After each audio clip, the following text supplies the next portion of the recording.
कि जुल्म के साये में आखिर लब खोलेगा कौन, अगर हम अब भी चुप रहे तो आखिर बोलेगा कौन। तो अब समय आ चुका है कि इस भगवे सरकार को हटा के इस देश में लाल क्रांति ले आया जाए। फिर से एक बार यूपी में भगवा सरकार आ गया है और समझ जाइए खतरे का निशानी है पूरे भारत को।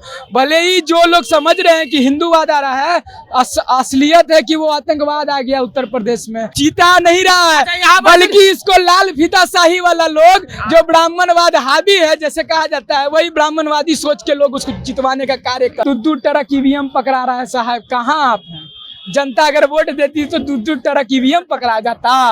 अभी उसमें अब राजनीति करने लगे हैं। हर जिला का एसडीएम और डीएम सस्पेंड हो रहा है, काहे हो रहा है? अगर छात्र पढ़ लेगा, गरीब का बच्चा पढ़ लेगा तो ये हमारी नीति समझ जाएगा, हमसे क्वेश्चन करेगा, हमारे ऊपर सवाल खड़ा करेगा। हम यहाँ जुटे थे कि आपने 19 लाख रोजगार का जो वादा किया था उसको अभी तक पूरा क्यों नहीं किए। हम लोग कल भी अंग्रेज से लड़े थे और आज काले अंग्रेज से लड़ रहे हैं। हम आवाम के लिए लड़ रहे हैं, हम छात्र के लिए लड़ रहे हैं, नौजवान के लिए लड़ रहे हैं। यहाँ पे देखिए, हम नहर मांग रहे हैं, हम 19 लाख रोजगार मांग रहे हैं, हम दिनकर विश्वविद्यालय मांग रहे हैं, हम पटना यूनिवर्सिटी में जो सीट घटाई जा रही है, एलएलबी का कोटा घटाया जा रहा है, उसको बढ़ाने के लेके सरकार से मांग करने आए। देखिए, एक शर्त पे हम पकौड़ा तलेंगे, मोदी जी प्रधानमंत्री की कुर्सी छोड़े और हमारे साथ भी आकर के पकौड़ा बेचे, हम भी पकौड़ा बेचेंगे। लेकिन आप जो है काजू का रोटी खाइएगा और बर्फी खाइएगा और कई लाख 100 किलो क्या बोलता है मशरूम का सब्जी खाइएगा, और हम लोग रोटी पे आफत है। आलू बेचारा जो गरीब होता है आलू छिल के खाता है। तो नमस्कार, जनता जंक्शन में आपका स्वागत है। मैं हूं पंकज मलिक। एक बार फिर से पटना की सड़कों पे छात्र उतरे हैं और उतरने का कारण क्या है? बेरोजगारी जिस तरह से बढ़ रही है बिहार में, और बिहार सरकार इस पर सजग नहीं है, शराबबंदी पे समीक्षा कर रही है। क्या कहेंगे सरकार को, अमन जी? हमारा साफ साफ कहना है कि सरकार ने जो 19 लाख रोजगार का वादा किया था, 1 साल होने जा रहा है, अभी तक उस पे ना कोई ठोस कार्रवाई हुई है ना कुछ कहा गया है। लगता है इसको भी सरकार जुमला समझ के बोली थी और समझ जनता भी से जुमला समझेगी। लेकिन उन्हें जानना होगा कि जनता अब उनसे ये नहीं होने वाली है, समझ चुकी है जुमलेबाजी सरकार को। अगर जुमलेबाजी फिर से करेगी तो बिहार के जनता उसको दिखा देने का काम करेगी। और खास कर एआईएसएफ वही संगठन है जो 1942 में इसी विधानसभा को घेर के वहाँ तिरंगा झंडा फहराने का काम की थी। हमको फिर से मत उसकाइए, क्योंकि अगर अबड़ी आ गए तो विधानसभा को लाले लाल कर देंगे। सरकार तो अभी शराबबंदी पे समीक्षा करने में व्यस्त है। हेलीकॉप्टर से शराब पकड़ रहा है, नाव से शराब पकड़ रहा है। अभी सबमरीन से भी अगर समीक्षा करेंगे ना शराबबंदी का, तो ये सफल नहीं होने वाला। युवाओं को भर्ती आप लीजिए, आप क्या बंदी कीजिएगा क्या नहीं बंदी कीजिएगा उससे हमको कोई मतलब नहीं है। हमारा बस यही है कि युवाओं को रोजगार कैसे मिलेगा और छात्रों को बेहतर शिक्षा कैसे मिलेगा, हमको उससे मतलब है। ई कोना ऊ कोना दू कोना वाला खेला खेलना बंद कर दीजिए सरकार। ये आपको हम बता दे रहे हैं, एआईएसएफ अब उतर चुका है। आज ऐतिहासिक घटना है, ये बात को जान जाइए, क्योंकि फिर से एक बार यूपी में भगवा सरकार आ गया है और समझ जाइए खतरे का निशानी है पूरे भारत को।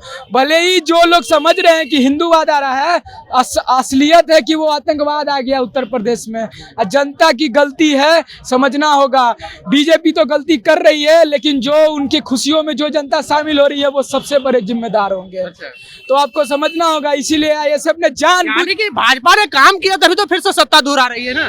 काम नहीं किया, बस अपना नाम किया है। वो सारे के सारे काम की वोट ऐसे ही दे दिया वहाँ की जनता है ना। अरे दूर ट्रक ईवीएम पकड़ा रहा है साहब, कहाँ आप हैं? जनता अगर वोट देती तो दूर ट्रक ईवीएम पकड़ा जाता। अभी उसमें अब राजनीति करने लगे हैं। हर जिला का एसडीएम और डीएम सस्पेंड हो रहा है, काहे हो रहा है?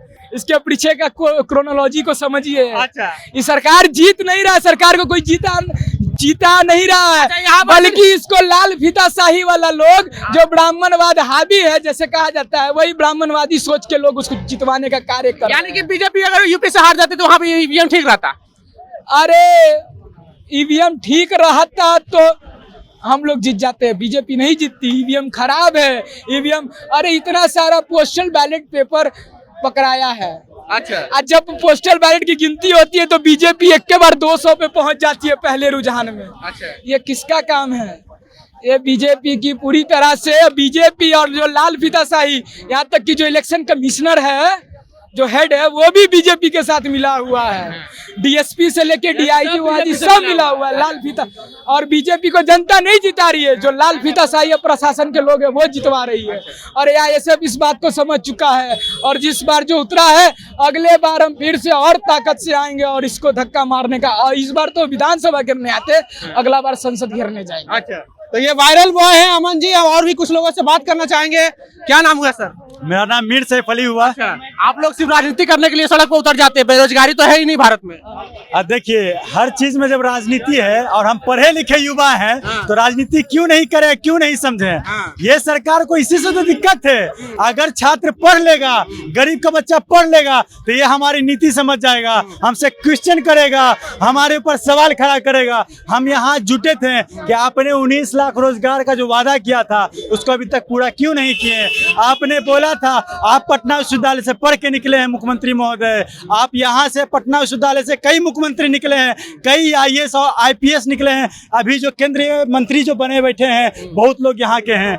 आप पटना विश्वविद्यालय को केंद्रीय विश्वविद्यालय का दर्जा तो क्यों नहीं दिए हैं? हमारा ये मांग है। और बेरोजगार जो आप पता है कि पिछले दिनों कितना बड़ा आंदोलन हुआ था पूरे भारत में, और चूंकि देख लीजिए, आप देखे होंगे कितने आक्रोशित छात्र थे। छात्रों का क्या मुद्दा रहता? पढ़ाई और नौकरी। आप दो चीजें अगर उपलब्ध करा दीजिएगा, हम क्यों मांग रहे हैं?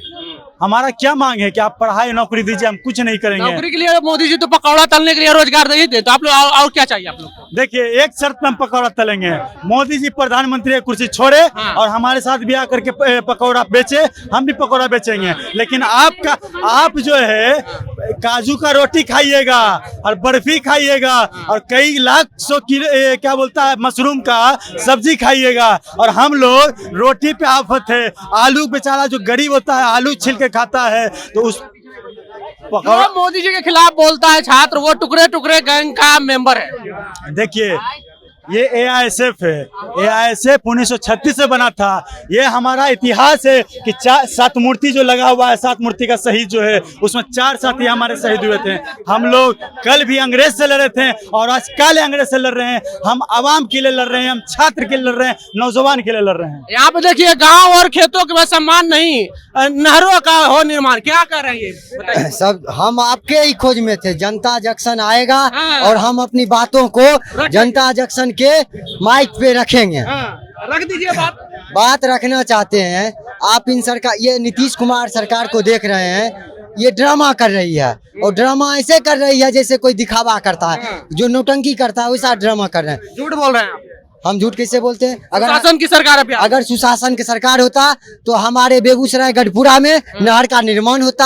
आप जानते हैं बकरी विधानसभा क्षेत्र में गढ़पुरा आता है, और वो आरक्षित है। आरक्षित इसलिए है ना क्योंकि पिछड़ा है। तो नीतीश कुमार गढ़पुरा के लिए क्या क्या किए हैं, बकरी विधानसभा के लिए क्या क्या किए हैं, ये देखिएगा ना आप। हम कहते हैं नीतीश कुमार से, गढ़पुरा में आप सबसे पहले नहर का निर्माण करें, नहीं तो वहाँ पे विद्यार्थी की पढ़ाई, बेटियों की शादी और माँ बाप का श्राद्ध करना बड़ा ही कठिन हो रहा है। फिर से लेंगे, गाँव और खेतों का सम्मान। गाँव और खेतों का सम्मान, गाँव और खेतों का सम्मान, नहरों का हो निर्माण। आप क्या आप भी कुछ बोलना चाह रहे हैं? हाँ, बस नहर जो है, जहाँ पे वर्षा के जल से जल जमाव 3-3 साल लगा रहता है, वहाँ के किसानों का केसीसी माफ होना चाहिए कि नहीं होना चाहिए? होना चाहिए। जहाँ पे अगर 9 पंचायत 10 पंचायत में एक फील्ड होना चाहिए कि नहीं होना चाहिए? 3-3 लाख की आबादी पे नहर होना चाहिए कि नहीं होना चाहिए? 3-3 लाख की आबादी पे डिग्री कॉलेज होना चाहिए कि नहीं होना चाहिए? ये नीतीश कुमार जो है ना मुख्यमंत्री, ये सीधे ड्रामा कर रहे हैं। कभी शराबबंदी को लेके, कभी बेटी बचाओ को लेके, ये जो है दिखावा कर रही है।